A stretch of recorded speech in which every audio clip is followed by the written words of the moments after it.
Once again, good afternoon, everyone, Dhamma friends, in the form of novices and then upasikas, brahmachari upasikas. There are two types of upasikas, brahmachari and kamabhogi. So during the time that you are spending here, you're going to be brahmachari, celibate upasikas. So there's a difference between upasikas. Upasakas, kamabhogi upasaka, kamabhogi upasika, brahmachari upasaka, brahmachari upasika, novices, samanera, right? And then bhikkhus, all right. So let's pay respect to the Buddha before we get started. Sadhu, sadhu, sadhu. Namo tassa bhagavatu arahatu samma sambuddhassa. Namo tassa bhagavatu arahatu samma sambuddhassa. Namo tassa bhagavatu arahatu samma sambuddhassa. You've been listening to many Dhamma talks already, eh? How many Dhamma talks you've been listening to so far? You started off the Novitiate program on Saturday. I think Saturday itself was the date of the beginning of many talks, isn't it? Yes. Saturday 1, then Sunday 3, 4, Monday 3, 7, and today probably 8. And this is going to be the 9th. All right. So, how have you been feeling so far? I mean, you had a certain purpose before you came over here, right? I wanted to become a upasika. I would say brahmachari upasika, and you all wanted to be samaneras. So, have you been feeling the bliss that you were expecting before? Should be, yeah? Supposed to be, should be. Okay. So, the topic, as you can see, is the Buddha as a therapist. That's not my chosen topic. It was the Vihara's one, but it's good. In a way, we can discuss this term first, therapist, right? The nice thing is that I have given some notes, so you can follow up later, see. So don't need to write everything, right? So the main things have been given, kind of bullet points.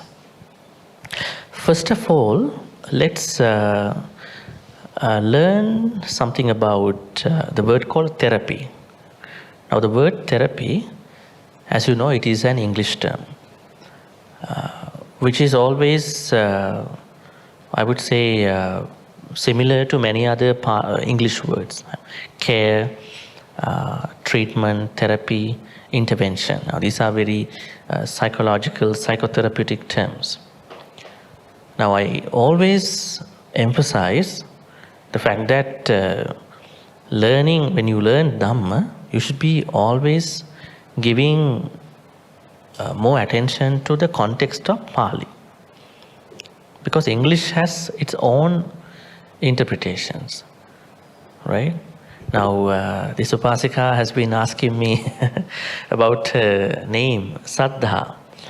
And I came also on the same Saddha-anusari elevator just now, looking at Saddha-anusari, faith what? Yeah, faith follower, right? Saddha-anusari. Saddha-anusari, Dhamma-anusari. These are two status of people who are on the verge of becoming Sotapanna. Right? They are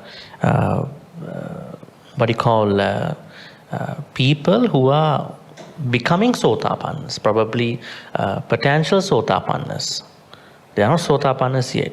But the word Saddha-anusari has more about Saddha. But Dhammanusari has Saddha plus some Dhamma knowledge. As you can see, there are some devotees who only go to the Vihara shrine hall and then offer flowers and then place some chopsticks, but they also can become Sotapannas. True Saddhanusari method.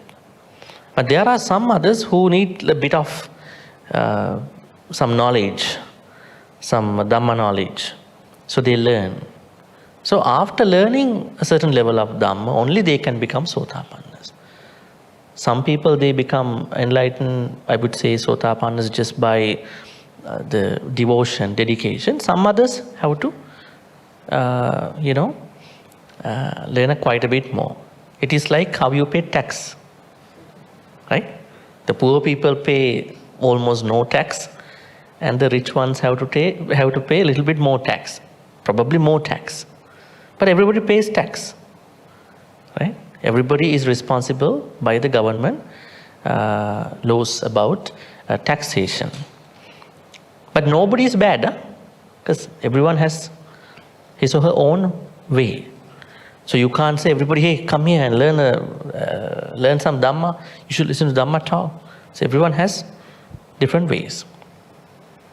So Saddha, the word Saddha means not exactly faith. The reason is that faith has a Christian meaning attached to that, like a very loaded Christian meaning attached to that. What is it?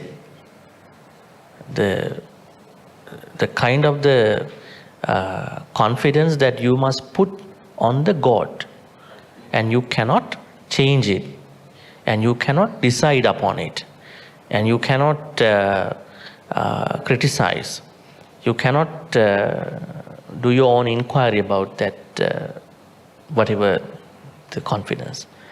So, but if you look at the Buddhist suttas, like many suttas, Chanki Sutta, and many other suttas in the Anguttara Nikaya about Saddha, you see that the kind of the Saddha that the Buddha is talking about includes Akaravati, an inquiry-based trust. You are not simply driven by somebody's impressions, right?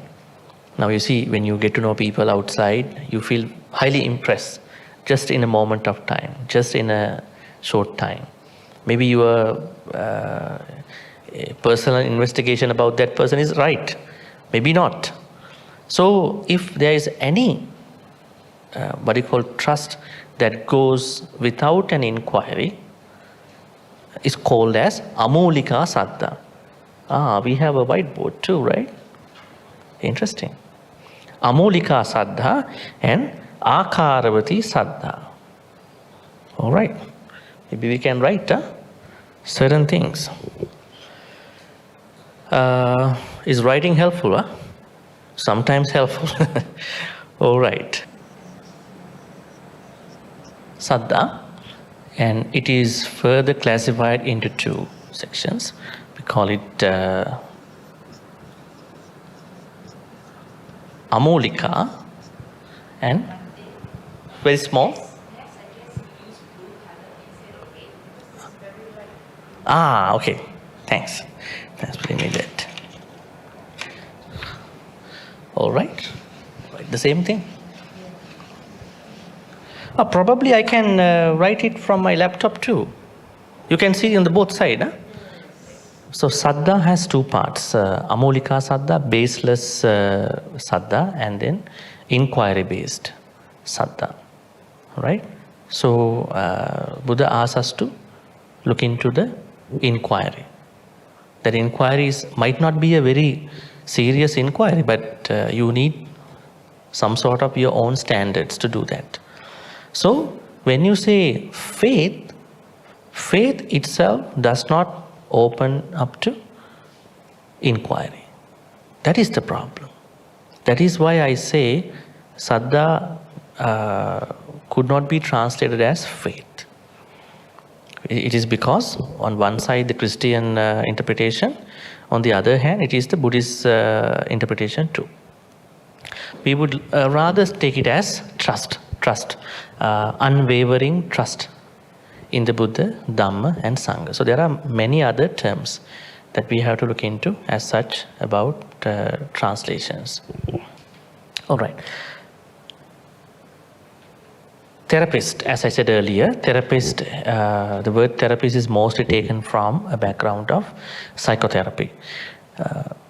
You cannot simply contrast Buddha onto a version of a therapist, onto a function of a therapist. But because we are working with modern day concepts, modern day people, so we will pick it up in a different way and see what does the concept of the Buddha, what the teachings of the Buddha can do to this particular concept. First, I want you to think about psychotherapy. Now, the proper wording is psychotherapy, not therapy, right? Psychotherapy. This is a quotation from Mayo Clinic, not mine. Psychotherapy is an approach for treating mental health issues by talking with a psychologist, psychiatrist, or another mental health provider. It is also known as talk therapy, counseling, psychosocial therapy, or simply therapy. So this means that there is a therapist, there's a client, and the therapist is going to talk to the client by following the ethics and whatever other interventions. There are many interventions that you can see under psychotherapy. I think we probably need to take a look of the names of these therapies, then we will have a better understanding about Buddhist part too. So these are the fundamental things that they are looking at in their psychotherapeutic approaches: anxiety disorders, mood disorders, addictions, eating disorders, personality disorders, and schizophrenia. Actually, all these are part of the what you call dukkha concept, right? If you take one by one, they all are rooted in the concept of the dukkha, right? And then the methods. Yeah. Cognitive behavioral therapy, which helps you identify unhealthy negative beliefs and behaviors and learn healthier coping skills. This is more about awareness. You are trying to be aware about you. And then dialectical behavior therapy, another type of CBT, behavioral skills to help you handle stress. Behavioral skills that you have to change your behavior, right? And manage your emotions, handle stress, and interrelationship stuff. Acceptance and commitment therapy. You are going to accept your emotions, your feelings. This is more about satipatthanas, right? More about our sammasati concept, right? Psychodynamic and psychoanalysis therapies, which focus on increasing your awareness of thoughts. Same, satipatthanas, and behaviors that you may not be aware of. These therapies help you find out what motivates you and help you resolve conflicts. Interpersonal psychotherapy, which focuses on problems with your relationships with people to improve how you relate to others, such as family, friends, and co-workers. Now, as you can see, that this is more about how you're going to maintain your relationships with regard to handling different problems about your relationships to others. Supportive psychotherapy, which means improving your ability to cope with stress and difficulties. Now you can see that if you take the Buddha as a therapist, and if the therapist's role is to help out people with these methods, and which have lots of satipatthanas approach, probably other mindfulness supportives, then definitely you can call the Buddha as the probably the most ancient psychotherapist. But the nice thing is that he's more than a psychotherapist. Now, in modern day psychotherapeutic role, they are just doing a job after getting their license. But if you understand what you call therapist in the form of the Buddha in the form of a therapist.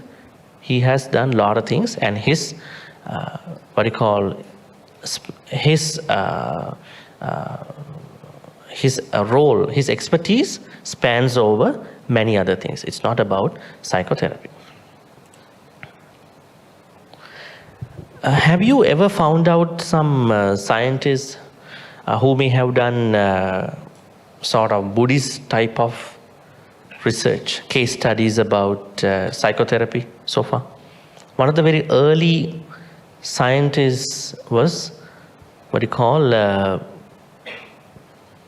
what was his name? Huh? Sigmund Freud. Sigmund Freud, not a Buddhist one. He was more into unconsciousness that will happen to you, and he was more into the workings of the mind when the mind is unconscious, when you are unconscious. But if you see Ian Stevenson, the US-based one, you may have seen that there are lots of works he may have done. He did while he went to Sri Lanka. During his time in Sri Lanka, he did 1,000 case studies about different people with probably hypnotism. And then they started saying about their past life, right? That was a very interesting research. Most of the people, they passed away in the same country, in different places, and then they were reborn. But the whole science does not back up these ideas. These are some isolated researches in science. So we call it PLT, past life therapy. Remember that there was one very famous hypnotist. What was his name? Edgar Cayce. Edgar Cayce, not a very modern one. Probably he lived in 70s, 60s, 50s. He did some work about this hypnotism which related to the past life, and then cure people's problems, especially some pain-related problems. Now there was one woman who was hypnotized, and then he had a chronic back pain. She had a chronic back pain, and no doctor could fix that issue, the back pain. And then after he hypnotized this lady, she started saying a story that happened in, I would say, probably in the Europe, maybe in Austria. There was a time that some kings, let lions to eat humans on a stage. That people were watching how the lions were eating people alive. And she was one of them in the audience. So she was happily watching how the lions were eating those humans alive. So that happiness, that joy that she had by watching, she didn't do anything. She was just enjoying somebody else's akusala. Interesting thing, right? Now we talk about people do akusala. There is someone who doesn't do akusala, but enjoying how other people do akusala. It's also terrible bad karma. That's why, so the moments when the lion's going to tear off the, what you call the back of the humans, she was happily looking at that thing. And then she revealed all what she had done. That's what she has been going through now. That karmic effect. And then through hypnotism, then Edgar Cayce was able to say, now we could know the reason. Now we could find out a proper treatment for this lady. This is a sansaric issue, right? So psychotherapy can span over modern, ancient, right? Like that. It can span over to many other areas. Now, let's come to the Buddhist side. What do you think about the Buddhist teachings? The entire Buddhist teaching is a form of therapy, isn't it? Now, maybe I'm going to ask you, probably one by one, just to know, because your names are also displayed. I think because that helps me to ask. Maybe that is why the names were there. Right. Yes, so they are very apparent. Okay, we'll start from maybe, Mudita, Sister Mudita. Yes, don't worry about these things. You can go to the blog post anytime. Huh? This blog post is on the internet. So don't waste time to write down. All right? If there is something new I'm telling you, just write down. Right? All right, Sister Mudita. Right? May I ask you the meaning of your name? Mudita?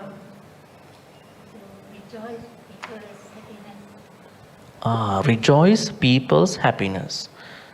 People can be happy in many ways. People's happiness is not always moral, isn't it? Right? So then how do you interpret your name? Some people are happy by doing unnecessary things, wrong things too. So are we supposed to be happy by watching them? So how do you interpret mudita?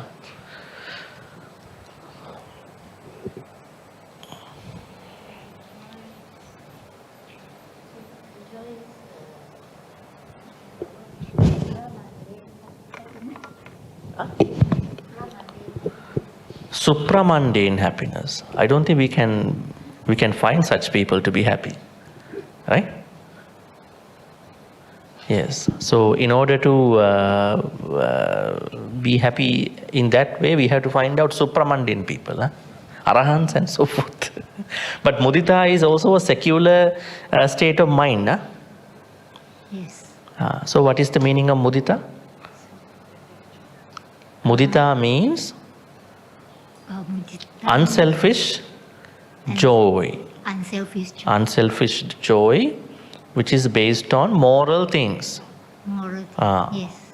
Yes. Otherwise, we now see that lady who was happy about some other sakusala.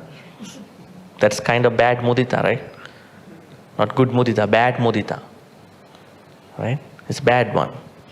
Yes. So, what do you think about the Buddha's teachings? And you must have been reading a lot, right? In the last many years. What do you think? Are the Buddha's teachings more about therapy or something else? Short-term therapy or long-term therapy, or what is it about? It's a long-term therapy that leads to Nibbana. Oh, okay, good.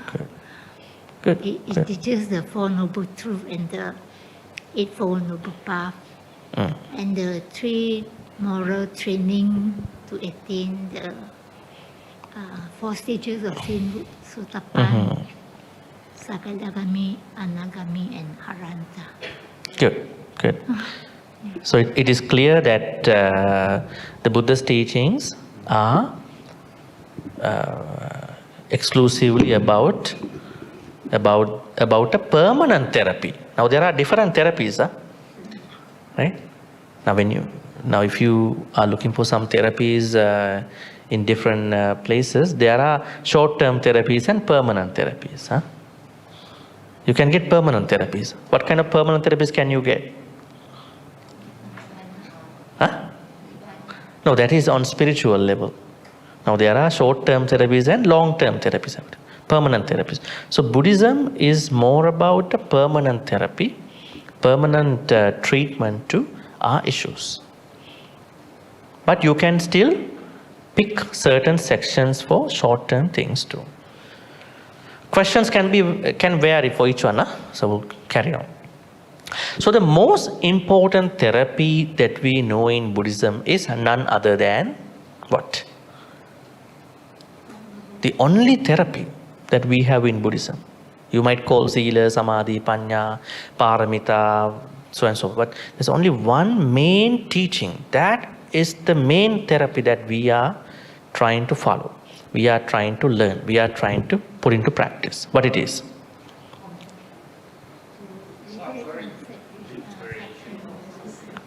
I have given the answer within the brackets. What is this?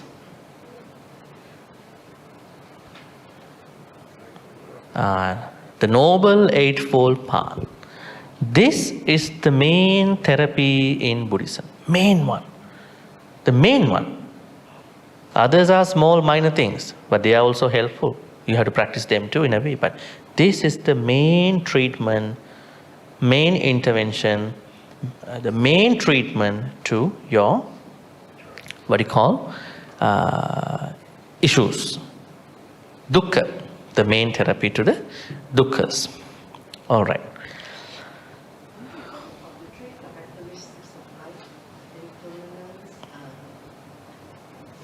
That is an attitude. It is not the practice, it is an attitude. And now, every time we do anything, we have to bring anicca, dukkha, anatta. But your practice is the Noble Eightfold Path. I think people sort of get confused with bunch of teachings, right? Anicca, dukkha, anatta, there's nothing you can do with that, right? It's just an attitude. You have to always think that my metta is also anicca. My karuna, mudita, upekka also anicca. But sammaditi, samma sankappa, vacha, kammanta, ajivayam, sati samadhi, they are your practice. They are what you are supposed to do. Without doing those 8, you won't be able to do anything as a therapy in Buddhism. And you won't be able to be blessed with the Buddha's treatment. Highest therapy in Buddhism. Now let me ask you, what is the only therapy? What is the highest therapy in Buddhism? Sister Maya? Subha? Sister Subha? The Noble Eightfold Path. Right? Noble Eightfold Path. Let me ask probably, how do you call? We call Venerable Suman.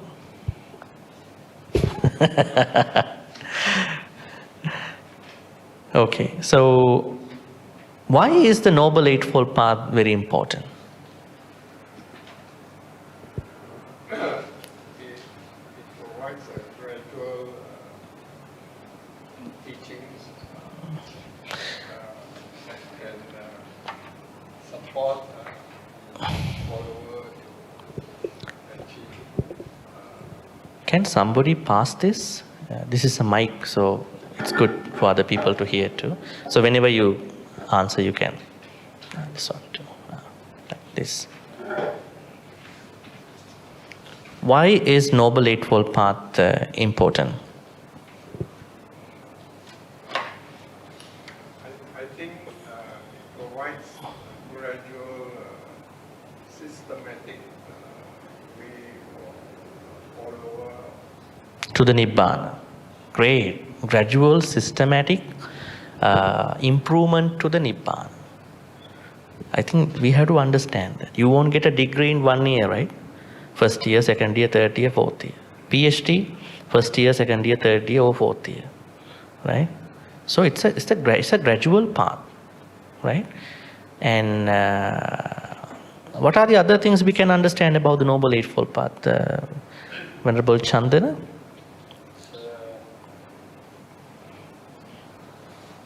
It's a moral compass. It's a moral Compass. So when you compass. yeah, when you follow these steps, when everybody follow these steps, the world is good. The world is a very good place to live. Mhm. So for me, it's a moral compass. Moral compass. Okay, such a good answer. All right, so we can discuss that in details later. Can we consider the Buddha to be the greatest psychologist? We can.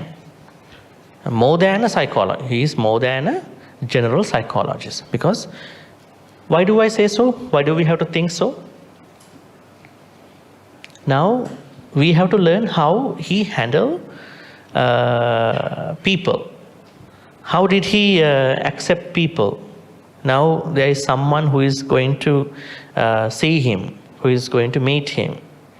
How did he manage that moment of time? Somebody is coming from the door over here. If the Buddha is not now, huh? Yes, I'm assuming the Buddha's time. The Buddha is here, and then somebody is coming from the door. And then how did the Buddha welcome him over? It is said he is the first one to talk. Start the conversation. Samma, what do you call, Pubba Bhasi. We call it Pubba Bhasi. Pubba means before, bhasi means talk. He does not let other people talk. He has to welcome, because people are coming to see him. So he has to talk first. Right? And then pubbahasi. Pubbahasi means the first to smile, to welcome that person.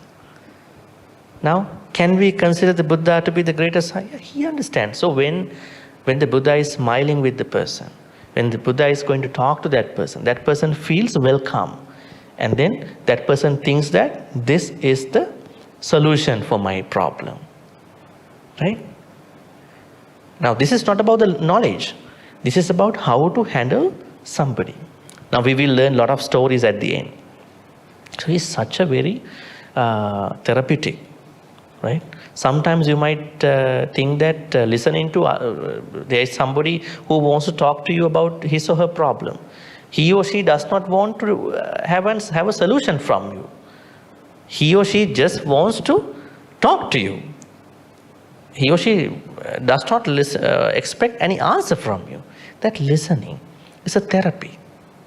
So the Buddha sometimes was silent, sometimes talk. Now here, what we understand is that the Buddha is the first one to smile when someone is coming from afar. The Buddha is the first one to start a conversation when somebody is coming to see him. What a pleasant psychological attitude someone has, right? It's not like you go to see a psychologist, but psychologist has more problems than you. And you get very bothered by that feeling. How come he's going to solve my problem? Right? Or maybe you have diabetes, you go to the doctor's place, but the doctor also has diabetes. Say, I also take the same medication, you also take. I found somebody in Sri Lanka later. The patient was very confused about, so doctor, what about this medication? Don't worry, I also take 2. So you take 3. Right? Anyways, so this understanding about the patient now here, therapist and patient. If Buddha is the therapist, then the client is the person who is coming from afar.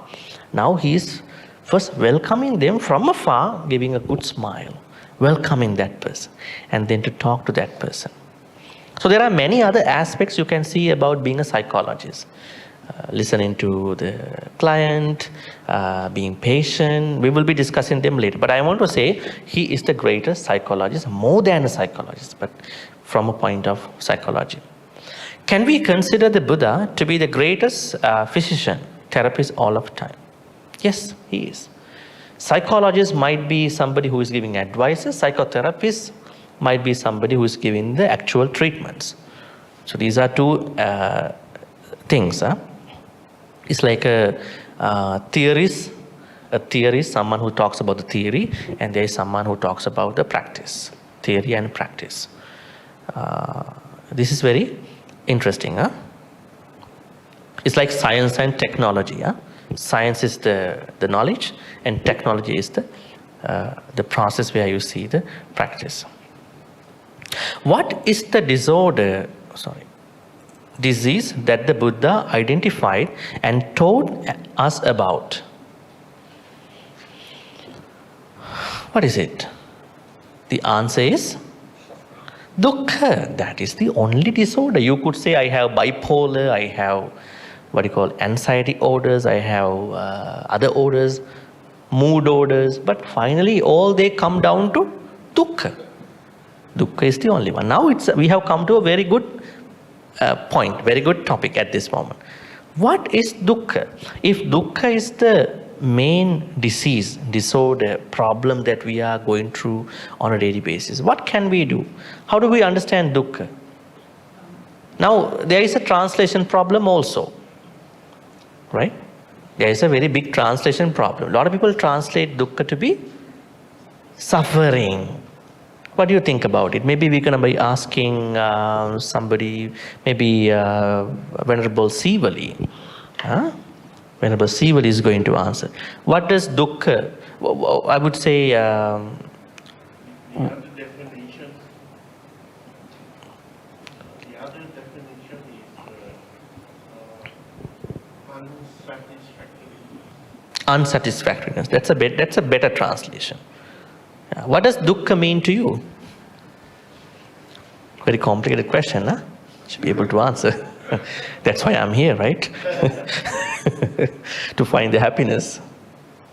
Maybe we're going to be asking, if you already answered, by Venerable Chandaratana. Huh? Your words are too small. Yes.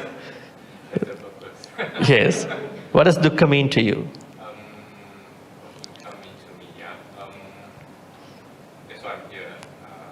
Definitely. We all are here.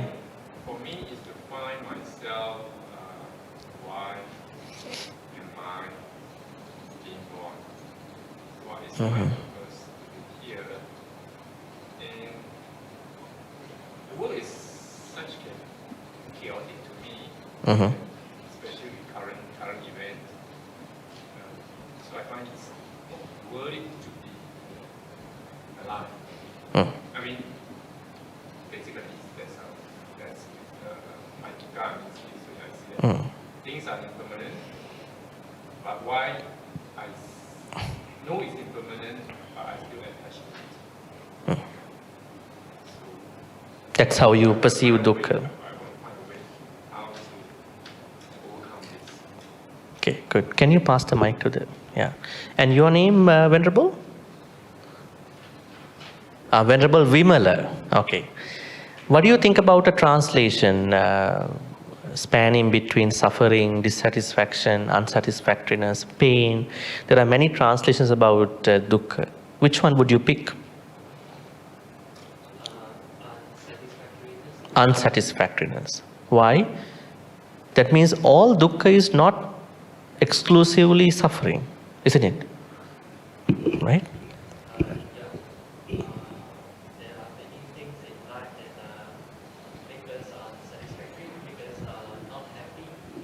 You can't find any, can you even hardly find some happiness?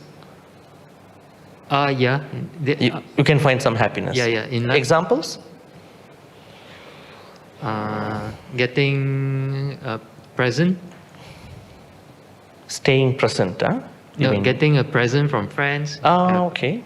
Holiday, temporary happiness. That's a moment of happiness. Yeah. What if the friend is not gonna give the present next year? Disappointed. Disappointed. The dukkha now slowly arising, huh? You're gonna call up that person, hey, you didn't give me a present this time. All right, good. All right, so you can pass to the next one. What's your name, Venerable? Abhaya. Oh, you are the fearless, huh? You are not scared of any questions. Okay. So now we've been discussing about the dukkha. We already discussed about the meaning of the dukkha, I mean English translation and the definition. What is the scope of dukkha? Frustration. Now Bhante, Venerable Chandaratana mentioned about jati, why he was born. Now next to you was talking about a frustration kind of dukkha. What could be the degree of the dukkha? Do you understand a minimal level of dukkha and then the higher level of dukkha? What do you call the span? Now we have to go to Dhamma Chakkapavatana Sutta, right? Or Satcha Vibhanga Sutta. I have actually given them here. You can take a look later. You can see these links. Now, Dhamma Chakkapavatana Sutta and Satcha Vibhanga Sutta mentions about the scope of dukkha. How far you're gonna be going into the dukkha. It starts from a simple frustration, disappointment, and it can go to some of the bigger questions. Why was I born? Why am I getting sick? Why am I aging? And what else? Why am I going to die, right? So in this definition about the scope of the dukkha, do you have any thoughts of how you perceive dukkha? What is the scope of dukkha?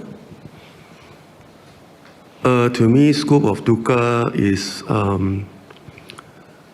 something like happy and sad, expectation. You just nail it down very well. Happy, unhappy. I'm switching between happy, unhappy states of mind. Yeah, and and we also have some bigger levels of dukkha, like panchakanda dukkha. Panchakanda, 5 aggregates. When we cling to the panchakanda, that is where all the dukkha arises. Now, jati, jara, vyadi, marana, they are process type of dukkha. The raw dukkha, you can see the food, raw food, like organic food, and the processed one. So I would say the frustration, separation from the loved ones, being with the people we don't like to be with, they are process type of dukkha. They are offshoots of that raw dukkha. The natural organic dukkha is the clinging to the aggregates, 5 aggregates. Rupa, Vedana, Sanya, Sankhara, Vinyana. So that is a higher level of dukkha where we have to investigate them. All right.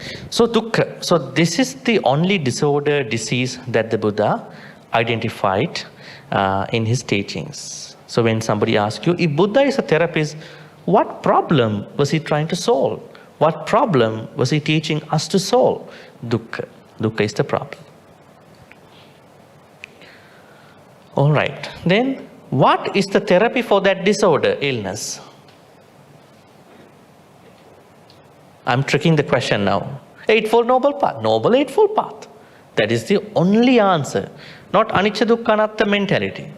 Because when you practice the Noble Eightfold Path, they are complementary. Anicca Dukkha Anatta mentality is complementary. Right? The practice is the Noble Eightfold Path. What are the techniques for healing that can be used?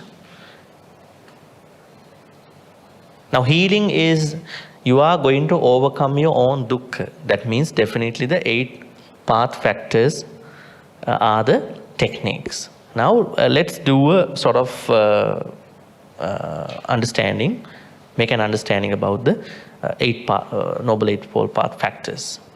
Maybe you can be asking from some upasikas here. They are showing the Dharma Chakra, Sila. All right. So can you pass the mic to one of them? Probably, yes. Both mics, huh? All right. So the method or technique or the therapy, the only therapy that we can address our dukkha is what you call the Noble Eightfold Path. So then, what is the first technique that we are going to follow in the Noble Eightfold Path? Samma Ditti. Samma Ditti. Somebody Samma Ditti?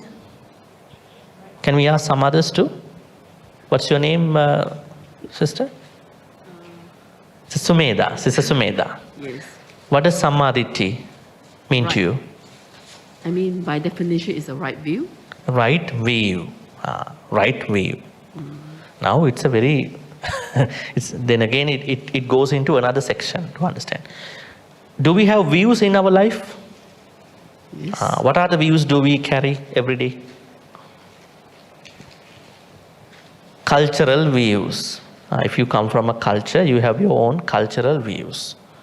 That culture, this culture, the way you eat, how you think, the way you celebrate, right? Everything is attached to that.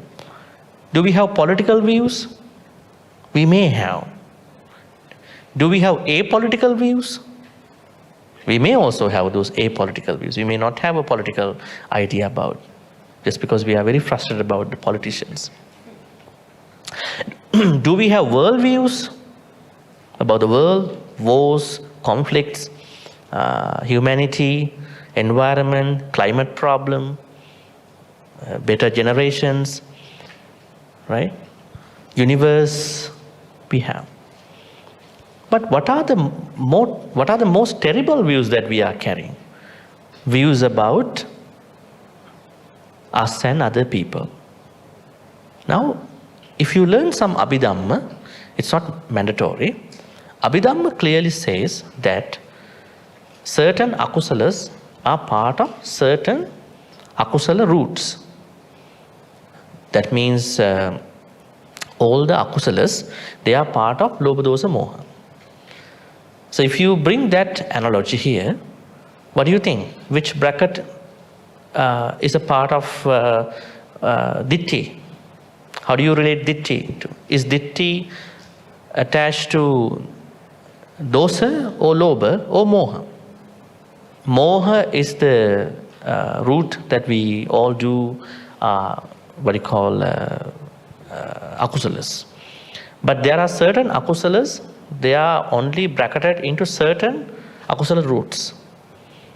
That means when you have lobha, you don't have a dosa at that moment in the Abhidhamma. When you have dosa and it is in a certain moment, in that moment you don't have dosa. You may switch between. But in one moment, if there is lobha, then this is not dosa. It is said in Abhidhamma, ditti is a part of lobha. Why is it? When you carry a ditti view, that means you are greedy about your own view. You're going to defend that view. You're going to defend you because you have that view. Right? You are going to defend that. You not only defend you, you are defending the people who carry that view.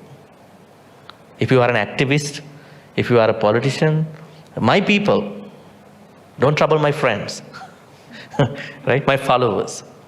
The Buddha says, ditti comes from lobha.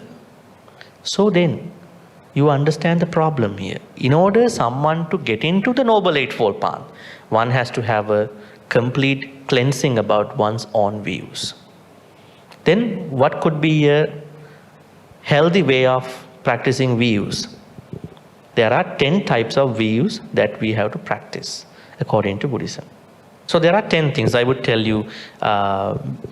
Trusting about dana, understanding the karma, right? And then taking care of your mother, considering your mother is a special person, considering your father is a special person, and believing in the contemplatives who have been practicing meditation for long term.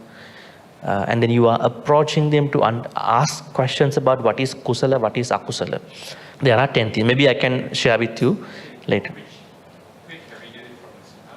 Yeah, that's, you mean the place? They are given in one sutta called Maha Chattarisaka Sutta. I can give you the link later. This is the same class that I've been doing here at Buddhist Maha Vihara. Every Monday, I have been actually teaching them this sutta, Dhammacakka Sutta. You can see Samadhi, it goes to that place.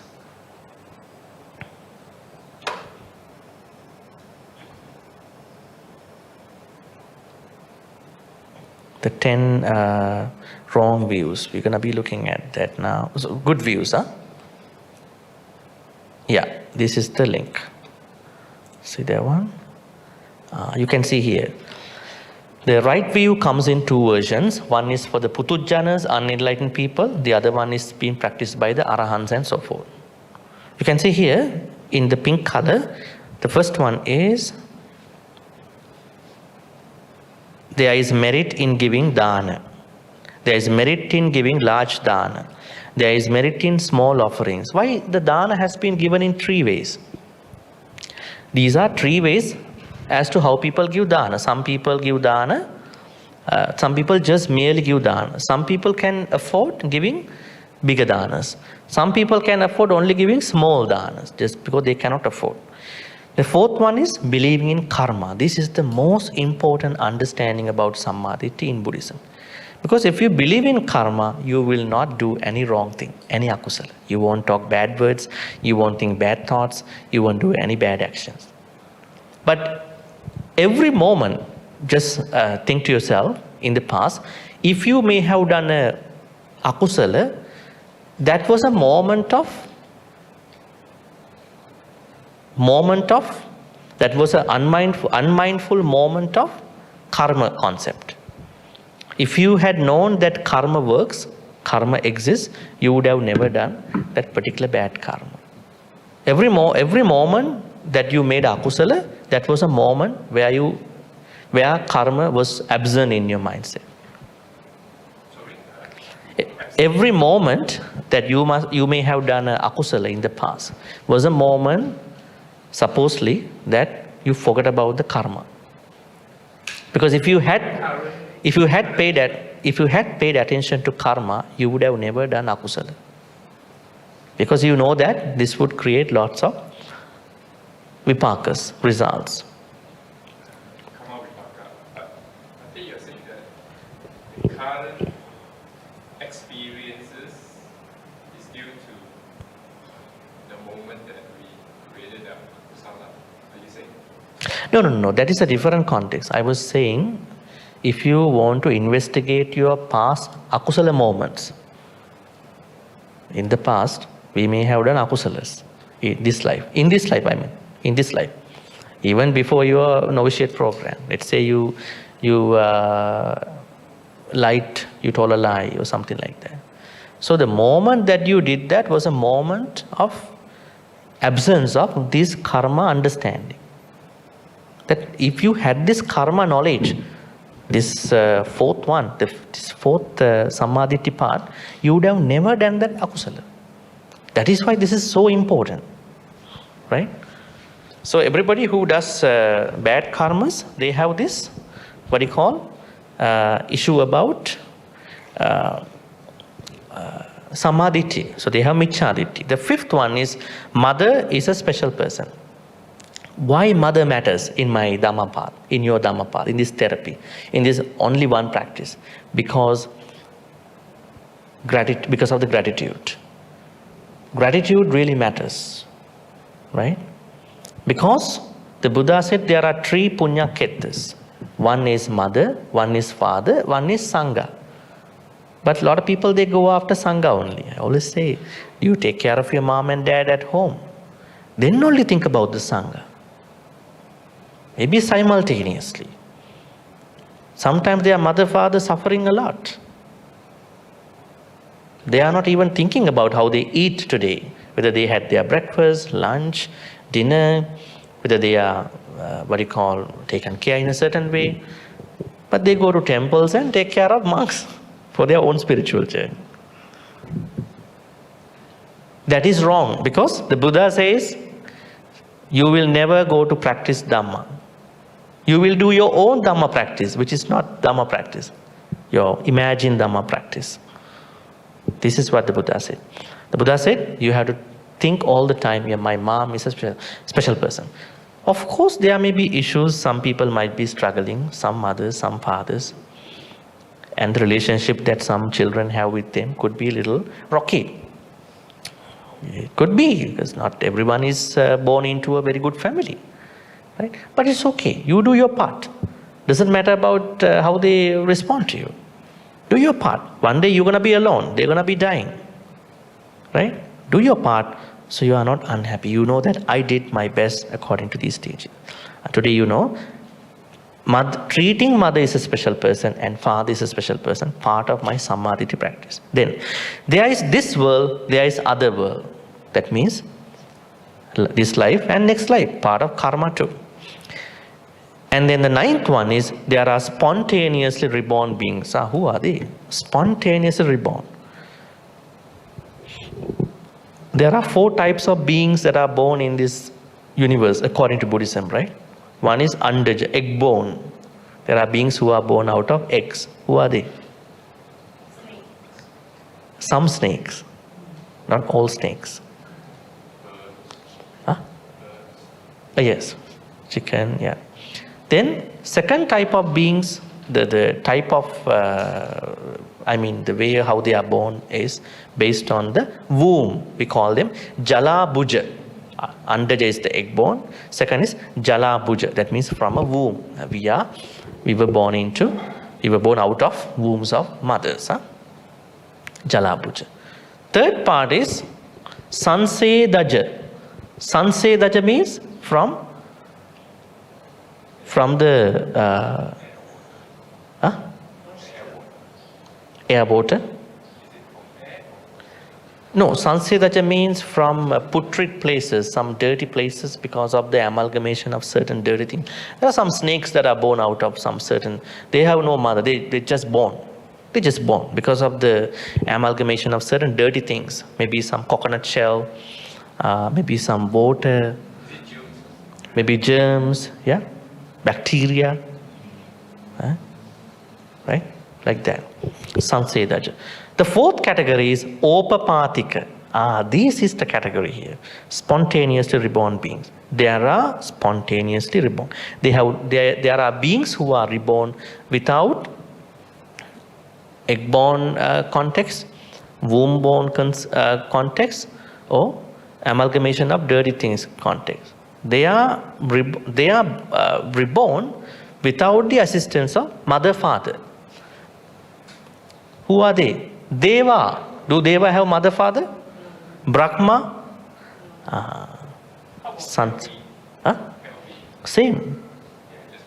Yeah. Otherwise we have to born with our mother in the hell. Huh? Very bad. if the mother did the same thing like we did. Petas. Now the good beings and bad beings, we can take that way. All they are born spontaneously. The final thing about the Sammaditthi, making Sammaditthi in your life is believing that there are ascetics or maybe wise people, monks, monastics, others who develop special powers through direct knowledge, meditation. So the Sammasati is direct knowledge. You are directly understanding what it is, how the clarity means to you, right? You are not asking from someone, how does it look like? So these are the 10 things that you must practice in order to start off your Sammaditthi practice. On the other hand, someone has practiced this already, also practiced the rest of the 7 path practice, now become an Arahant already. Even after becoming an Arahant, Arahants and others also have to practice the Noble Eightfold Path in 10 ways. As you can see here, Arahants practice Noble Eightfold Path, adding 2 more path factors. We call them Samma Jnana, Samma Vimutti. So you can't practice them now. You only practice the Eightfold Noble Path, Noble Eightfold Path. All right, Maha Chattarisaka Sutta, MN 117. It's a very interesting sutta. It's about the Noble Eightfold Path. If you really want to understand the Noble Eightfold Path, you must then learn what you call Majjhima Nikayas 117. All right, let's go back. At the end of this discussion talk, I will be sharing all these links. Don't worry. Don't worry. Yes.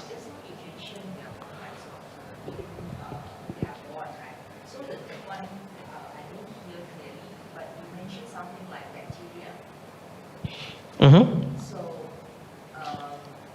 the way they are born is because of maybe there may be some bacteria who may have a different way of organism, but if any being is born without the parental assistance, but not egg born, not womb born, yeah, they could be a part of the third way of being born. Some say that. So is bacteria a being? Yeah. It is a being. Yes, living organism, right? But it's not a sentient being. Can we say that? No, they are sentient beings. They are sentient beings. I will back up this thing with a sutta reference now. Huh? Okay, now this goes to a very interesting conversation. Can you give the mic to her? What did you say? Take the small mic too. The small mic too. Oh. I mean, after you mentioned, my question is that if that's the case, can we kill bacteria? All right. Now there is a sutta in the, I think in the Majjhima Nikaya or Anguttara Nikaya. In this sutta, Buddha talks about, Buddha actually answers to someone who was posing some allegations, accusations about him. There was one man who came to the Buddha, his name was Vachchagotta. He said to the Buddha, Bhante, other people are discussing outside about you this way, that you had told them that if you want to offer dana, you should only pick me. You cannot give dana to other teachers like Purana Kassapa, Makkali Gosala, all these very famous teachers from the Shramana tradition, not the Brahman. There are two traditions at that time, the Brahmin tradition and the Shramana tradition. Shramana traditions people, they are wearing robes like this, right? So you are telling that only you are the perfect fit for the dana. If, and also you had told them, according to what they say, if you cannot find me because I'm traveling, then you should give dana to my disciples, monastics. And then the Buddha said, I have never told like that. Have you ever heard this from some monastics, that you should only give dana to monks? Huh? Have you ever heard any monastic saying, if it is dana, you must give only to the Sangha? If you hear that, it's wrong. Because Buddha says, that's not my teaching. When the opportunity arises, then you are going to give to whoever near you. Maybe the Sangha, maybe people that who you want to give. It depends on the opportunity. If you are in the temple, if you are in a monastery, if you have a connection, then you do that practice. And you are going to make every moment an opportunity to be generous. Not pick up certain people. So the Buddha said, I have never told like that. My view about dana is this. Very interesting. The Buddha says, Yepite chandanikayava oligalleva pana tatrapiyo saravadovanangva chaddeya. The translation is this. If someone, after having lunch or whatever the meal, is going to now rinse one's own plate. There were two places at that time. One is Chandanikaya, other one is Oligalla.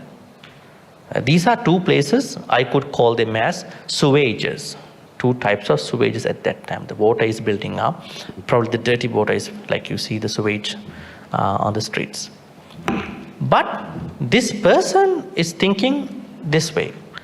If there are any micro-organisms, micro-beings who are living in this water, which I cannot see, which you cannot see, if they can, may they be able to survive, sustain from the water, the rinsed water, probably the water that is going into them with the leftover of the food. If they can survive, may they survive. That is the minimum place of my dana, starting point of my dana.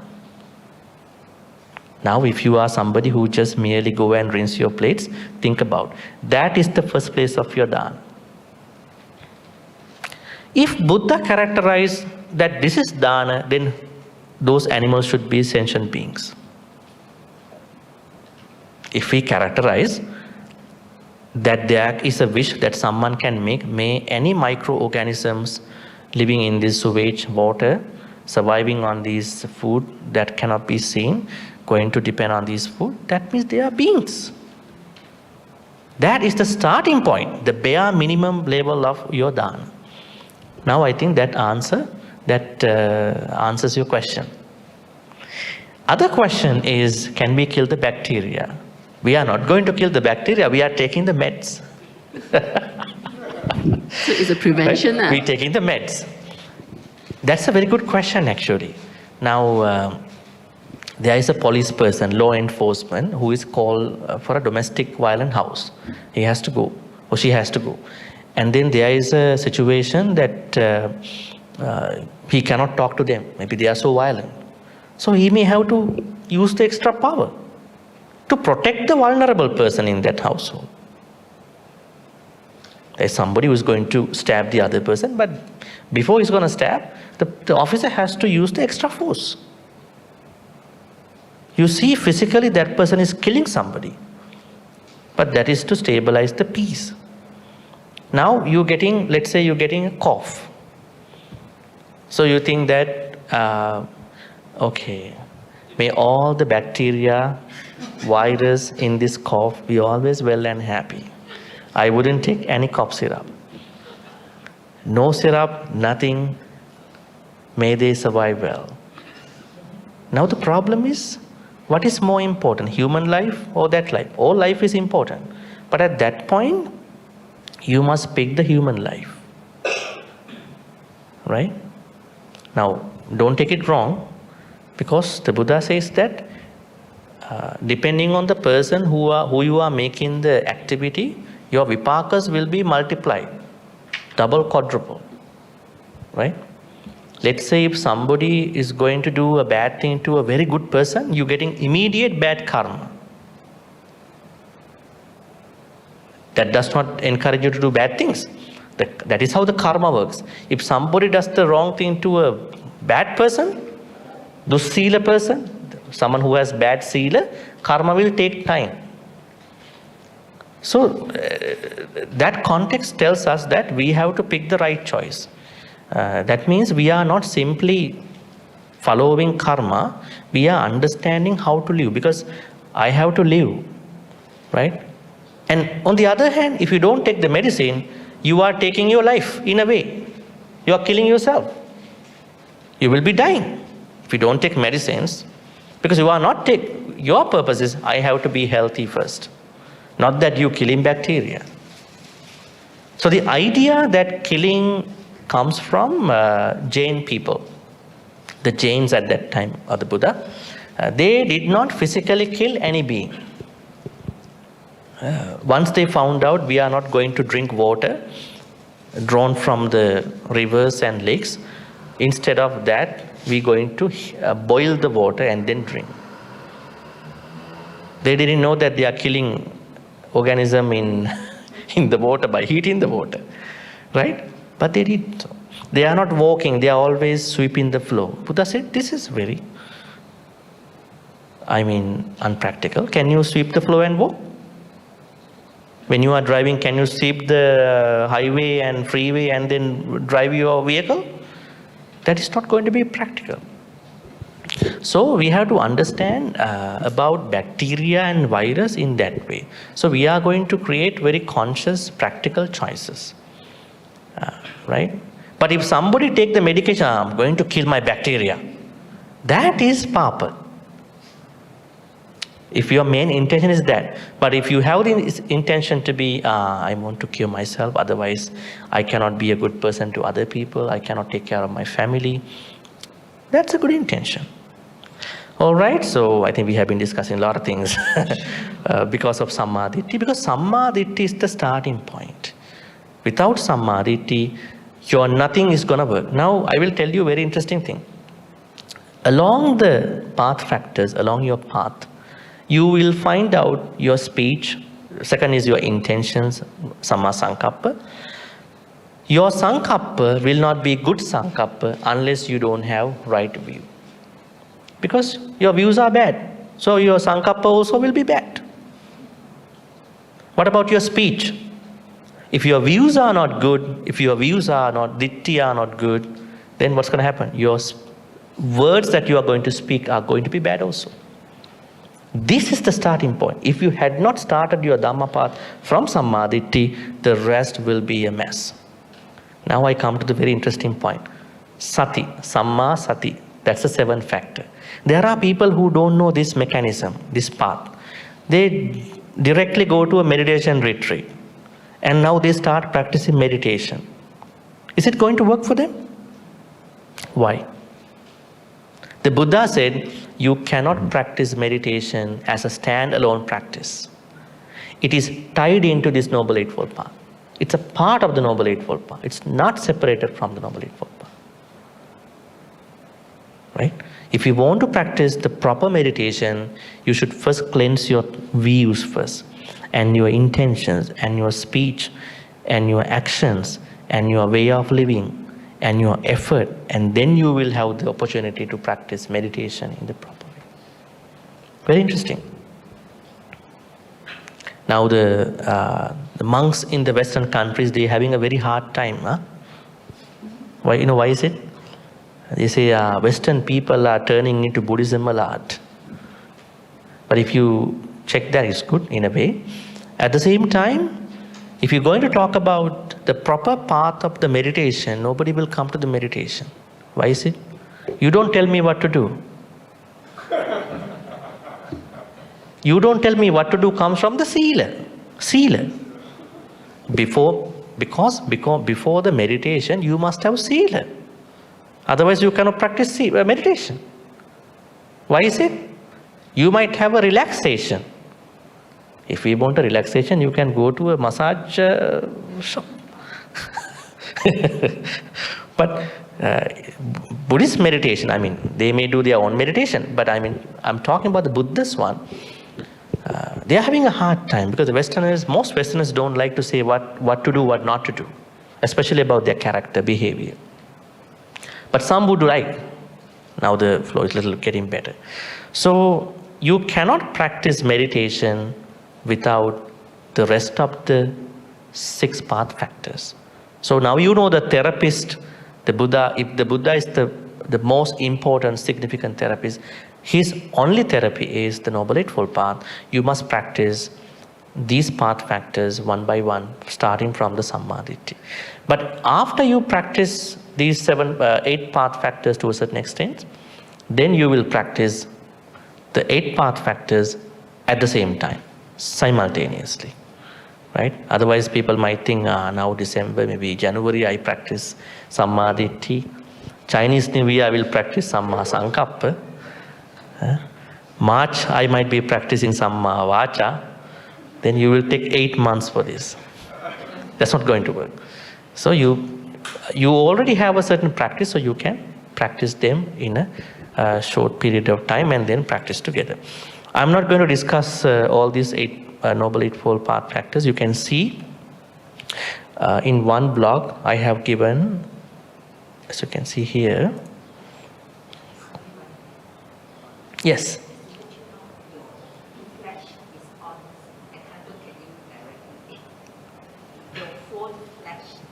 Oh, sorry about that. Mm-hmm.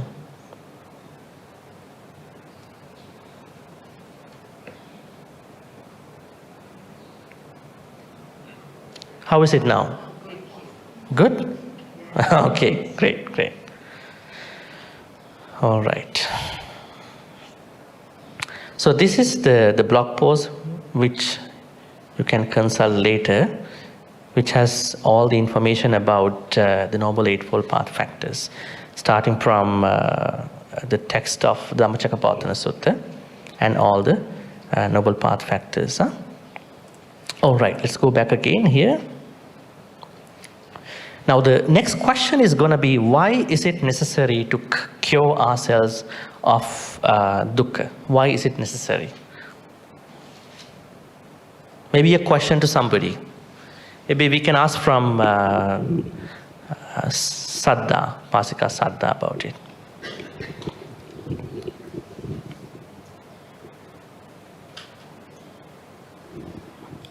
Why is it necessary? To my understanding, my limited understanding, Bhante, we need to cure ourselves from this disorder because we do not want to reborn again. Mm-hmm. Okay. It's about the rebirth? Yeah, we do not want to go through this samsaric world again and again and again. Mm-hmm. Yeah, that's my understanding. Okay. Yeah. Great. So samsaric rebirth. So that means in order to stop the samsaric rebirth. Do you know what will happen when you stop that? Sorry?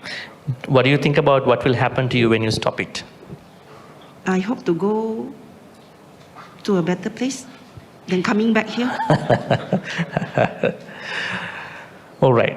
Yeah, that is what we see in the text, which means to do an ending, put an end to what you call the mass of dukkha. Thereby, you will be able to have the greatest benefits of this treatment. Therapy, what you call by the Noble Eightfold Path. All right. Now we are going into the primary suttas for understanding the therapeutic nature of Buddhist teachings. I have picked 3 suttas, Dhammacakkappavattana Sutta, Samyutta Nikaya 5, 6, 11, and Saccavibhanga Sutta, Majjhima Nikaya 141, and Salleka Sutta, Majjhima Nikaya 8. Oh, I have chosen 5 suttas. Roga Sutta, Anguttara Nikaya 4.157, Chula Malunkyaputta Sutta, Majjhima Nikaya 63. So Dhammacakkappavattana Sutta is the main sutta about dukkha, but it's not very much detail about the dukkha. The greatest details about the dukkha comes in the Satcha Vibhanga Sutta. This was given by Arahant Sariputta. You can read everything over there. Salleka Sutta is very interesting. In this sutta, Buddha talks about a particular Pali word called Salleka. Salleka means cutting the defilements. The Buddha talks about many ways, I would say more than 30 ways I would say 44 ways to practice therapy. Maybe we can go and see what they are, just to get an idea.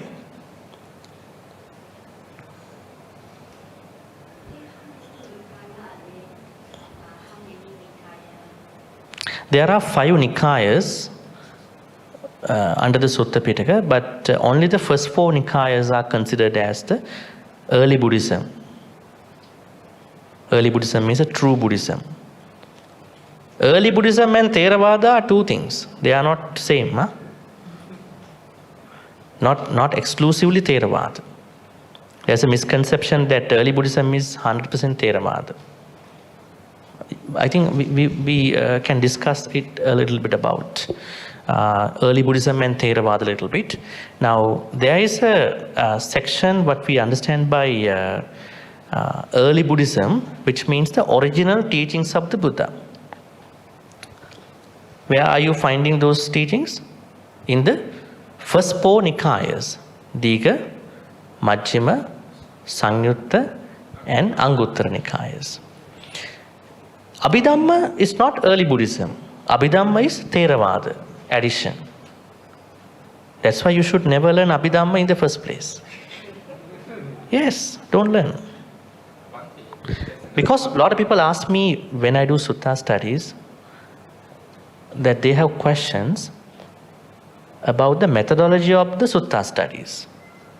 Because there are people who pick this sutta, that sutta, and they only teach that particular sutta. One sutta cannot be understood without many other relevant suttas. Why is it? Pali language offers many meanings to even one Pali word. If you take this example, Evang me sutang ekang samayang bhagava savatyang. What is it?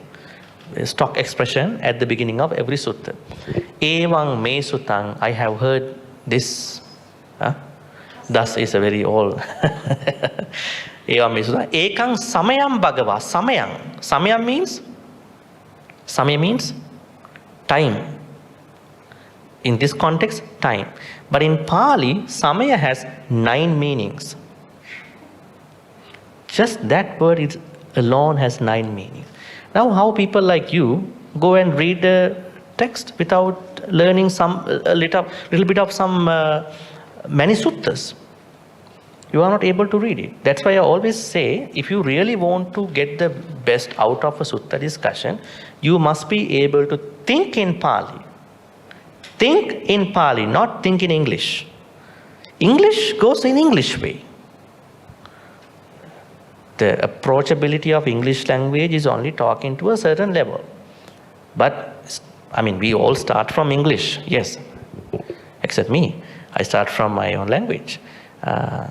So, in order for you to understand any sutta, the first thing to understand is that you cannot study only that sutta to understand the particular teaching in that sutta. You have to learn several other suttas about the same subject appearing in the same Nikaya or in other Nikayas. Right? Now you might be thinking, I should go to a Pali class. Will that help you? Tell me. Now people might be thinking technically, then Pali class, Sutta class not enough, then Pali class. Will that work? That's not going to work. Let me tell you. Now they go to a language class. Now, Dhamma class is here, Sutta class, then they go to a language class. Then what will happen? They are teaching mostly from the language. One example, Manusso Rukhamha Patati, the man falls from the tree.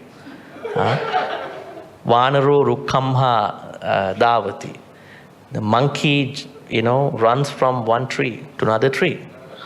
And now you will study this for maybe 7-8 years, come back, you're getting old and you don't have enough time to learn Dhamma. Right? The older you get, the more difficult to understand Dhamma, right? Physically, you are not capable to do that. You can't even sit down on the floor. Right? Then what did the Buddha say? Buddha said, you have to follow one good teacher. Maybe a couple other good teachers. How did the Buddha say so? If you really want to become a Sotapanna, you must follow 4 things. We call them as 4 requisites. They are given in the Sotapatti Sangyutta of the Sangyutta Nikaya. Sotapatti Sangyutta, there's a whole section about becoming a Sotapanna under the Sangyutta Nikaya. In that section, Buddha says there are 4 things you must practice. They are mandatory. The first one, Parato Gosha, listening to others. Listening to the true Dhamma speaker. Now let me ask you, is listening to Dhamma optional or mandatory? Mandatory. Now I said the answer already. I'm asking again. But some people think, no, listening to Dhamma is one people's job. I go to meditate. What are you going to meditate? How you meditate without knowing the Dhamma? It won't work for you. You will have a relaxation. You will be happy. If your house is a mess, you will be happy coming to the temple and then going to a forest. That is not the Buddhist path. Then I am going to relate that Pali learning to this thing. When you learn from the right teacher, then you will know all the things about Pali. You are cutting that long process in that. That is why the Buddha said, learn Dhamma from a teacher who has a thorough understanding about Pali, especially about the contextual language about the Pali, how these suttas work in different suttas. Because one sutta is attached to many other suttas about the meaning, about the understanding. Second is Yoniso Manasikara, wise attention is very important. The Buddha says, this is why we are doing akusalas. Every time you do an akusala means that you don't have wise attention. You are not thinking everything as such. Then you are creating lobha dosa moha. Third thing is, you don't have enough kalyana mittas to practice. This is mandatory also. Wise attention also mandatory. Third thing is, you don't have enough, maybe you don't have kalyana mittas at all. You are only self-inspired. You learn, you read books on internet. I call them actually Buddhists who became Buddhists by learning through internet. Internet Buddhist. Right. That's a pretty embarrassing term, but that is what happens to many. Well, I mean, that could be a source of learning, but it might not be taking you to the right place. Right? So, Kalyana Mittas. Why is self-inspiration, self-motivation not enough? Why is not enough? Self-inspiration can give us certain motivation. But in order for us to maintain our Dhamma path, Dhamma journey, we need to be surrounded by other Kalyana. Now you think about, now you've been here since Saturday, when you see the Samaneras and your other friends, you get more motivated because of them. When you sit with other people to meditate, when you learn with other people to do whatever your other good things, then that gives you the best support. So, Kalyana Mittas are mandatory. How many Kalyana Mittas should we have? Must we have? As many as we can, huh? But at the... Kalyana Mittas? I don't think we can have too many Kalyana Mittas. They are not around us a lot. They are too busy in their practice. So,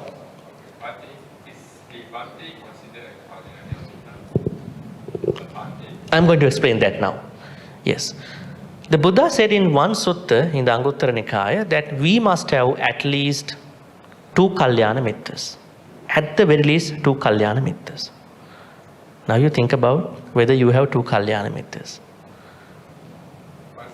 Yes. Yeah, that's his question too. Yeah. Is it relevant that we have other than Bhante as a Kalyana? Yeah, I'm going to explain that too.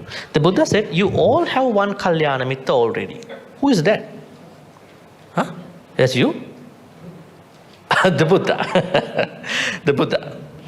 The Buddha said that we must have two Kalyana Mittas at the very least. One is the Buddha, because of the Buddha we are into this. We are learning, that is why we are respecting, we are being grateful for him. Second is somebody you have to find out. Who is a Kalyana Mitta? First, let's figure out a Kalyana Mitta before we naming who they are. Kalyana Mitta is someone. Yeah, that is also another translation. Now we will find out who they are. You must find out these qualities in them. Huh? If not, they are not Kalyana Mittas. Right? Because you might think that the one who is giving me a ride to the temple is a Kalyana Mitta. I don't have a car, so she. Huh? Huh? Right, buddy, yeah? All right. So, the Buddha said, in order for someone to be qualified for Kalyana Mitta, this is given in the Sevitabba Sutta in the Majjhima Nikaya, your friend should always speak good words. No musavada, no parusavacha, no sampappalapa, no parusavacha, pisunavacha. Avoid the whole bad speech. Trying his or her best. Trying his or her best. Second is, that person should always think good thoughts. No abhijja, no vyapada, no micchaditti. Abhijja means no extreme greed, no ill will, no wrong view, the wrong view that we discussed, the opposite of those 10. That friend should have, whatever the action that person does should be out of panatipata, killing other beings, stealing other person's stuff, and misbehaving. So if your friend has these 10 qualities as much as he could or she could, then you can consider that person is a Kalyana Mitta. Now, can you find such people easily? Can you find such people easily? Yes. Easily? Yes. Really? Yeah. On the face value, it can be easy. Thoughts we never know. Sorry? You are so blessed. A blessed lady, a upasika. Good. So, if you have those kind of people, they are the Kalyana. So, it's mandatory to have Kalyana Mittas in order for you to become a Sotapana. Fourth one is, you answer a question. So, can we consider monks, Bhantes, if they have those 10? If they have those 10, every monk, you cannot consider every monk has these 10. Right? I mean, on the face value, we regard them, but if they have, because at the Buddha's time, there were monks like Devadatta. Can you consider Devadatta Kalyana Mitta? So he's a monk. He stayed in the same temple with the Buddha, but Buddha couldn't do anything. Right? So that's the thing. So if the Bhante or whoever has these 10, if the lay person has these 10, then Kalyana Mitta. Of course, we regard monastics to be Kalyana Mittas, not because they teach Dhamma, but because they have to set an example on these 10. The fourth requirement is Dhammanudhamma Patipada. Dhammanudhamma Patipada means you are able to practice the Dhamma according to how it was exactly given in the text. Exactly given in the text. Now, why you became Samaneras during this 1 week time? You want to experience what is it to be spending time like a monk, right? You want to have this hands-on experience, not how other people are. Becoming a monk is good, you know. You want to experience by yourself. Now you understand, you know, this life, this 7-day and then upasika, you know. Yeah, so that is Dhammanudhamma Patipada. That also means being able to practice according to the Dhamma teachings, not the self-opinionated ideas of speakers. Huh? If they are only given in the text in the proper way, then yes. All right. So now the Buddha says here, according to Salleka Sutta, there are 44 things you can consider as Sallekas. You can cut your defilements. So I consider, the Buddha also considers definitely here, that this is one of the greatest therapies that someone can think about in addition to the Noble Eightfold Path. Let's take the first one. Others will be cruel, we shall not be cruel here. Salleka should be practiced thus.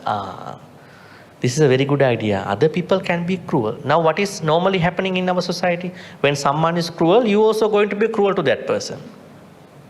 Right? That is not the Buddhist way. Others will kill living beings, we shall abstain from killing beings here. Other people will kill, but I am not going to kill. Then? So it's a very interesting list. We'll pick up something over here. Others will be of wrong mindfulness, we shall be of right mindfulness. That means mindfulness has a wrong mindfulness. What is wrong mindfulness? Now it's a good question that I can ask all of you. What is wrong mindfulness? Have you ever heard this concept called wrong mindfulness? You always say, be mindful, be mindful. Never heard that people practice mindful in a wrong way? Huh? Wrong mindfulness. How do we understand that?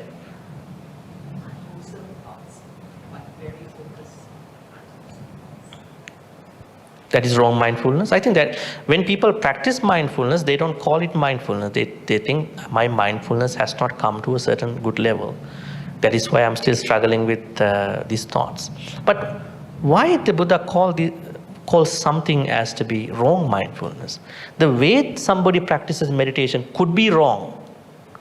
The way someone practices meditation could be wrong. Then what is that way? What is that wrong mindfulness practice? Very interesting.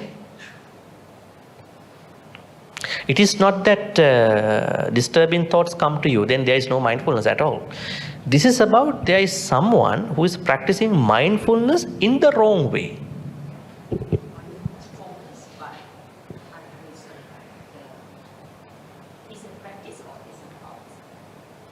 Yeah, that's what I'm asking. Yes. This is the same thing I said at the beginning. If somebody has not started the practice from Sammaditthi, then directly go to practice Sammasati, then that is called wrong mindfulness. Why? If you don't have Sammaditthi, then your mindfulness practice will be Miccha Sati, wrong mindfulness. Why? What do you think about a lot of people who practice meditation? Are they practicing to get rid of akusalas, or are they practicing just to be calm, happy for that moment? What is their focus normally? Huh? We don't know about others. No, what is the normal idea about the practice of meditation in the world? Just to be calm. That is not Buddhist meditation. That is not Buddhist. That is Western. Western mindful classes, which is help them to achieve their goal. So whatever the mind can conceive and firmly believe, you can achieve. That is what a lot of training company has been actually introduced to a lot of marketing and sales. Yeah. We call it Mac mindfulness. Business mind. Yeah, that is them. I mean, we have no problem with them because everybody can create their own version. But when it comes to, if somebody teaches meditation by adding, I'm teaching Buddhist meditation, but not incorporating the Noble Eightfold Path, that is a fake, wrong meditation, mindfulness. That one we have to emphasize. That's going to be a very big problem in the world now. There are teachers who might do this. It's Buddhist meditation, but they don't teach them Sammaditthi, Samma Sankappa, Samma Vacha, Samma Kammanta, Samma Ajiva, Samma Vayama. They just say meditate, this is the Buddhist meditation. Is it a good thing or bad thing? Right. It's going to be a really messed up now. Messed up meditation practices. Better not to meditate then. Huh? So these are 44 ways of practice where you can cut your defilements in addition to maybe while you practice in the Noble Eightfold Path. This was given in the Salleka Sutta, so you can read that too. And then the Roga Sutta. This is an interesting sutta. Let's go to the sutta. What is that? Interface load error. All right. This happens, huh? connected, right? That's why this Wi-Fi is going up and we got the Wi-Fi, yeah. Oh yes, we are going over there now.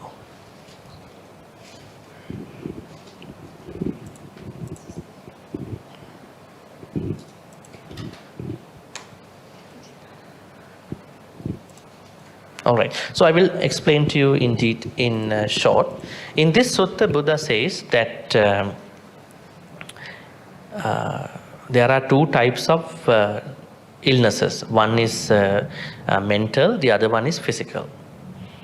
I don't think we can see the sutta here, see? Yeah, we have an internet problem over here, Wi-Fi problem. Maybe some Mara's forces. All right. So the sutta says that we have two types of illnesses, physical and mental. And the Buddha also says it's very hard to see someone who has mental happiness, mental health, if that person has not attained what you call spiritual attainments. It's very hard to see. That means most of us, because we suppose we have not attained attainments, we may have different illnesses. So the Buddha says that this is also part of the therapy, because we have to then definitely follow the Noble Eightfold Path to come to that perfect happiness. Chula Malunke Sutta, Majjhima Nikaya 63. In this sutta, Buddha says there is someone who was shot with an arrow by somebody, and then when the other person is going to pull that arrow out, then he said, no, don't pull it out. Before you pull out my arrow, you have to tell me who shot me, how big is the arrow, how much poison is in the arrow, and then from how far did he shoot the arrow. Then he said, leave it, I'm gonna go, right? So it is the same way how we have to look at our dukkha. When the dukkha, when there's an arrow with dukkha is shot within us, we don't have to bother very much about other things. We just have to pull it out. So the Buddha said we have to pull it out. That is the therapy. How are we going to pull it out? By practicing the Noble Eightfold Path. You can read more later. Okay, we have come down to the last 15 minutes. So now we are at a very interesting place. The stories depicting the Buddha's therapeutic approaches or methods hold greater significance in the context of imparting Dhamma to diverse individuals. Now these are stories that we see in the text, in which how the Buddha perfectly sorted out different people's problems, their mental problems, their behavioral problems, as a very good therapist. First one, Kala. How many of you know this guy? Kala. Who is Kala? Kala is the son of Anathapindika, banker Anathapindika. I think you know Anathapindika, right? How many of you have been to India? How many of you? One. Okay. Okay, so what were the temples you've been there in India? Yeah, what were the temples you've been there? Bodh Gaya. You can take the mic actually, so other people can hear too. Take the both mics, huh? Been to the Bodh Gaya temple, and then take this mic closer to Bodh Gaya temple and the Sarnath temple. Sarnath. And we went to. After that, we went to Lumbini temple. There are quite a number of temples there. Have you been to Jetavanarama? Jetavaran, I think, I'm not sure. Oh, really? Cannot remember. That was the place where Buddha spent almost 18 years. Yeah. Most of the suttas were given there. So, this Anathapindika was the one who donated that temple. Jetavana. Yeah, Rama. With the some money was donated by another person, Jeta. And the prince. Yeah, Prince Jeta, and they both donated. And then the- Anathapindika was the one who built that temple. The interesting thing is that although Anathapindika built this temple and been doing a lot of things, his son was not into Dhamma. One day he devised a plan. His plan was to tell the son, you go to the temple, listen to a Dhamma talk, I give you this much money. He said, oh, yeah, money. So, so he went to the temple, sat down, and then he came back. So he got the money. On the second day, the father Anathapindika told him, okay, maybe tonight you should go to the Jetanarama, same temple. Today you're going to learn one Dhamma teaching, and then you have to tell me when you come back. So he went there that day, that night, Buddha is giving the Dhamma talk. So his plan was to take the very first Dhamma teaching and then to ignore the rest of the Dhamma talk. Right? Because he wants money. So he only wanted one Dhamma teaching. But the Buddha knew what he really is planning to do with the Dhamma talk. So he made him not catch only one Dhamma teaching. So he was not able to focus himself. So he had to listen to all parts of the Dhamma talk. Right? And then finally he became a Sotapanna.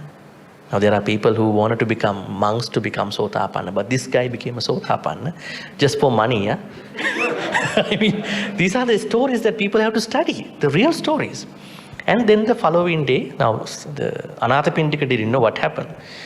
Every morning 500 monks come to his house with the Buddha.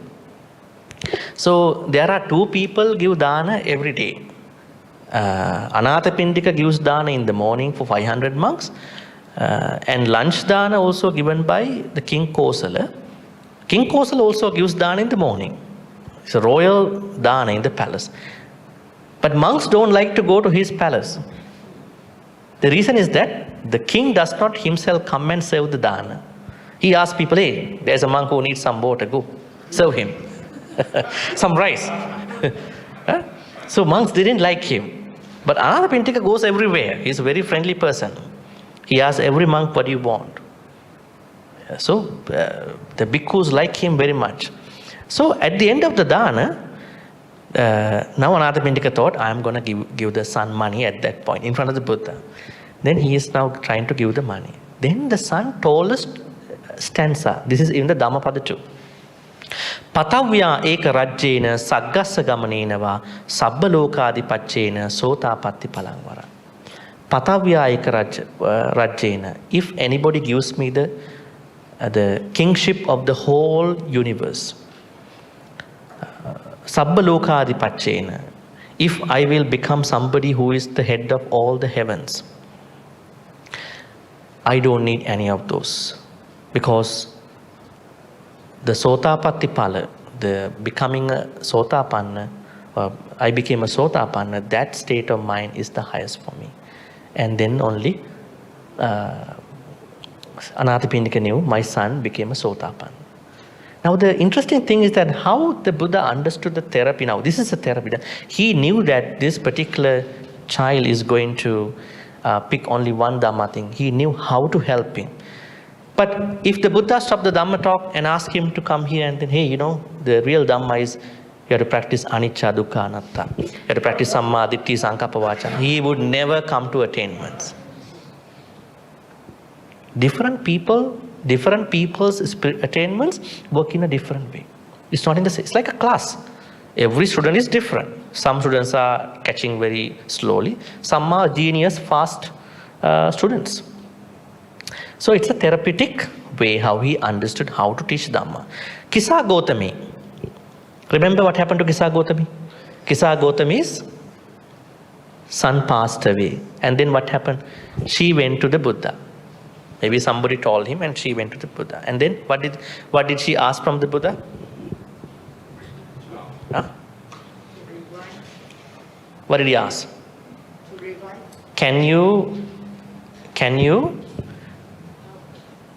take my son's life back? What did the Buddha say?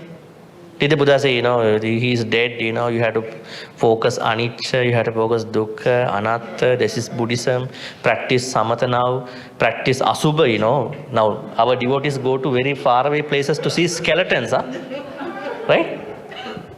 Some devotees go to very far away places to see a skeleton.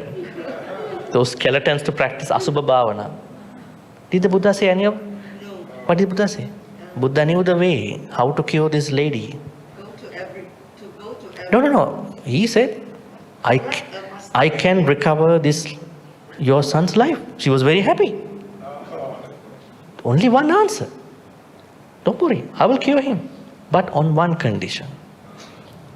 You have to bring some mustard from a house where nobody has passed away.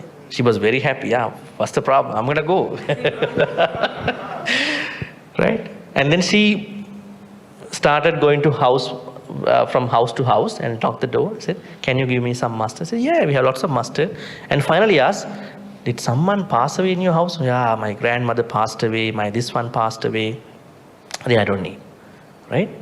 And then when she went to many houses, she herself came to understand this is not a personal thing that happened to me. This is a universal thing that happens to everybody in this universe.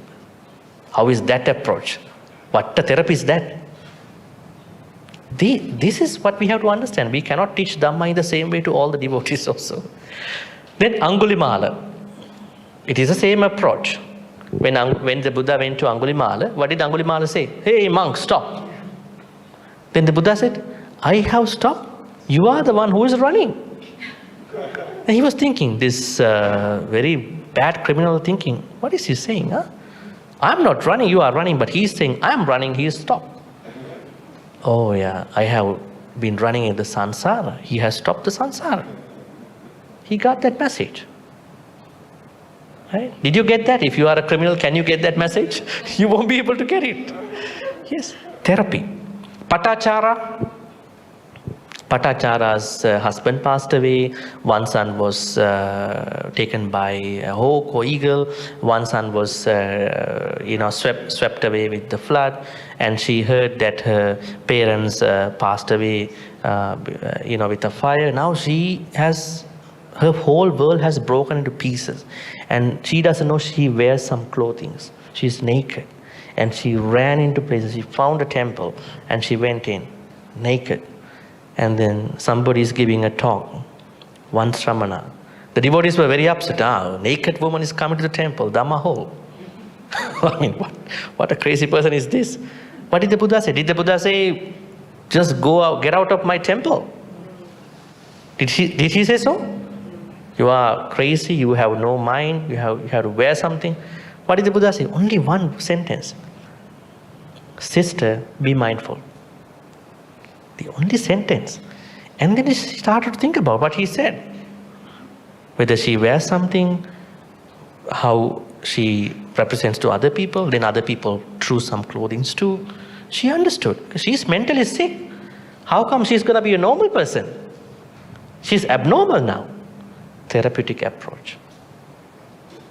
Right? If this happens to today's world, I think the woman will be beaten to death in a certain temple. That's why we have to learn from the Buddha's life. I sometimes tell people, before you learn suttas, learn the Buddha's character, life, how he handled people. Then you will have a very good understanding. Chula Pantaka? Who is that? Chula Pantaka? No, that is Chula Malunke, another person. Chula Pantaka is the brother of Arahant monk Mahapantaka. This Mahapantaka, Arahant Mahapantaka is the monk who was taking care of the Dana calendar. When somebody invites, he has to write down. He's taking down the invitations. So his brother also became a monk. But the brother could not memorize stanzas. After a couple of weeks, then the brother Mahapantaka told Arahant Chula Pantaka, you can't become a monk. You can't even memorize one single stanza. You destroy. So he was very tearful. Now he was leaving the temple. Then the Buddha saw in the morning. Then the Buddha said, ask him, why are you leaving? Then he said, because I could not memorize the stanza. My brother monk asked me to go. Then the Buddha said, this Buddha Sasana is not of different Arahan Mahapantaka. Mahapantaka was an Arahan monk. He asked the brother to go. The Buddha said, this Sasana is of the Buddha, not about these Arahants. You don't need to go. He gave a very simple thing. He gave a white cloth just to rub it against. When he is rubbing against, he saw the white cloth is getting dirty. The perfect, clear mind is getting dirty like the same way. Became an enlightened person. Even Arahants cannot guide unenlightened people. What about the unenlightened monks? What about these normal monks then? Even the Arahan Mahapantaka, who was in the Buddha's temple, could not guide his brother. Then what about the normal monks? You can't even blame a normal monk. It's a normal thing, very, very normal thing. Then, what do you call, Kema was I picked the last one because of the time. Kema was a lady. She was one of the, I think, queens of King Bimbisara, kind of a king. And then Kema was so much attached to her beauty. So when she came to the temple, Buddha created two ladies fanning the Buddha. It is not real, but she showed her to get to an understanding. And then he also made her to see that these two ladies are slowly fading in their beauty, right? Going to different ages. And then she understood, what is my beauty? What is this beauty? This is a divine beauty. And this divine beauty has been fading over time. So I had to understand. So different people were differently approached by the Buddha. So you can, without hesitance, call the Buddha is the greatest therapist, but he's more than a greatest therapist. But I was just saying, because you understand that therapeutic practices, interventions are always being spoken by many. In that context, Buddha is definitely, undoubtedly, the greatest therapist. All right, any questions? We'll take a few minutes and then we will transfer the merits. Any questions about today for this talk, Buddha as a therapist?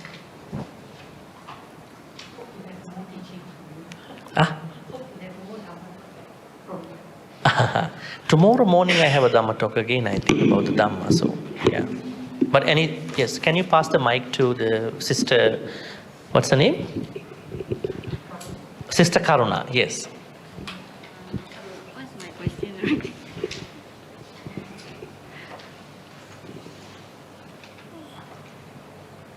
Yes. Bhante, yes, please. I forgot what my question. Bhante, when we talk about bhava tanha and vibhava tanha, craving to be becoming and non-becoming, what is that becoming refers to? You want to know the difference between kama tanha and bhava tanha? Yeah. Okay. Kama tanha means craving about our pleasures. We have rupa tanha, craving about different images. And then, yeah.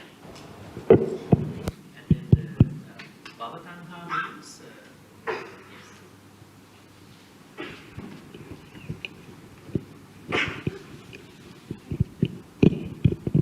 yeah, you can take it.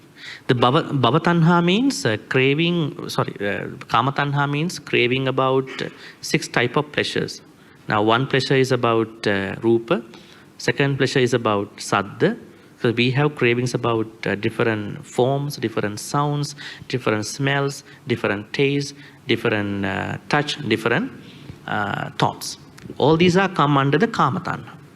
Bhava tanha means if somebody has a craving by creating a thought that I will be better reborn in a different life. I will be better reborn in a very good life. And you are carrying that thought all the time. That is called bhava tanha. Say, for instance, someone is offering a dana thinking that may I become a deva by giving this dana. Not thinking about overcoming lobha dosa moha. The only thought is, may I become a deva in the Tusita heaven, in that heaven, in this heaven. Something like that is bhavatanha. So you are creating craving to be born into next lives. So we should never think that way. We have to think that why we are doing good karmas, because we want to cut down our samsara, cut down our lobha dosa moha, so that we are not creating bhavatanha. Bhante, if we keep thinking we want to enter the stream as a sotapanna, that is also a defilement? No, that is called, it is not a karma. Now in Buddhism, whatever the pleasures you are seeking as branded as karma, pleasures. But whatever your spiritual attainments, spiritual thoughts are called as chanda, desire. Chanda, C-H-A-N-D-A, that is chanda. Alright? Chanda means your desire to become a sotapanna. It is not related to bhavatanha. But if you want to postpone, like, I don't want to become a sotapanna in this life, I will become a sotapanna in the next life, then you don't know what is happening next life. It might be a kind of bhavatanha, because you are creating one bhava and then on top of that creating that plan. And then lastly, what is non-becoming? Craving for non-becoming? Vibhava tanha. Vibhava tanha means the idea that lots of Abrahamic religions maintain, you know. Hinduism and all these religions, they're saying that there's no next life, so this is the only life. So if you think that this is the only life, I won't be reborn again, other than you are becoming an arahant, that means you have vibhava tanha.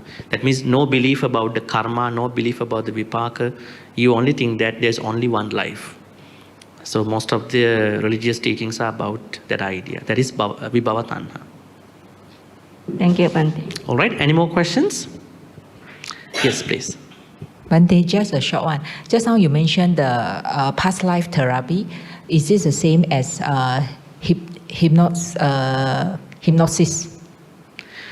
I think hypnotism does not necessarily include past life, PLT, but it is one of the ways that some psychotherapists do the past life thing. Yeah. That means past life therapy is solely focused to bring the person's mind to go through the past life. Now let's say there are people who want to know what happened to us in the past life. Yes. So the only thing that they can do is either you can have a meditative experience about that, or you are going to hypnotize that particular person if you are the qualified person.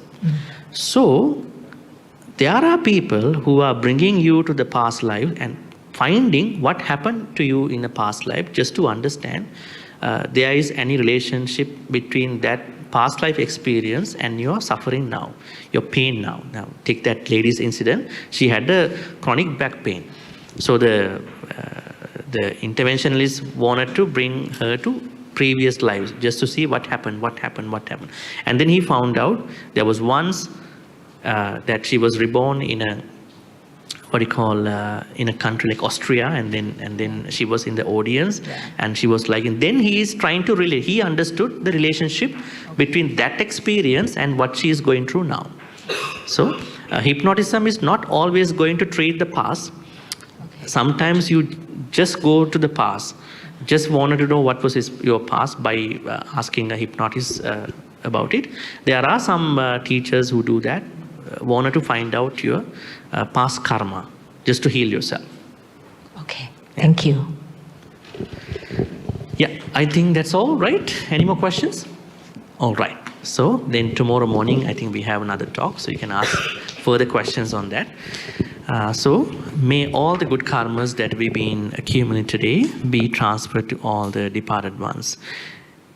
If the departed ones were reborn in a place of suffering, may they be able to be released from those places of pain. If they are already reborn in a place of happiness, may they be able to improve that life. May they be finally able to attain the supreme bliss of Nibbana. Sadhu, sadhu, sadhu. Idam me ñāti nang hutu sukhita huntu ñātayo. Idam me ñāti nang hutu sukhita huntu ñātayo. Idam me ñāti nang hutu sukhita huntu ñātayo. May Devanaga Mahidika share and receive all these good karmas. May they be well and happy. May they bless and protect all of you for good health, quality of life, prosperity and safety. In particular, may they wish your spiritual journey, may your spiritual journey a smooth one, not a dry one. May Devanaga Mahidika finally attain the supreme bliss of Nibbana. Sadhu, sadhu, sadhu. Ittavata cha ammehi sambhatang punya sampadang sabbe deva anumodantu sabbe bhuta anumodantu sabbe satta anumodantu sabba sangpatti siddhya akasattha cha bummattha deva naga mahidika punyantang anumoditva chirang rakkang tuloka sasanang chirang rakkang tudesanang chirang rakkang tumang paranti. Also, may we be in the company of the Kalyana Mittas and not the Papa Mittas. Imina punya kammene mami bala samagamu satang samagamu hotu yava nibbana pattiya. Finally, may all the good karmas we've been accumulating today be helpful and supportive for all of us to attain the supreme bliss of Nibbana. Sadhu, sadhu, sadhu. Abhivadana siddhissa niccang vaddha pacaino chattaru dhamma vaddhanti ayuvanno sukhang balang ayurarogya sampatti sagga sampatti mevacha atu nibbana sampatti iminate saminjatu. Sadhu, sadhu, sadhu. All right, that's the end of today's talk. And you'll be having another talk around 8, huh? Okay.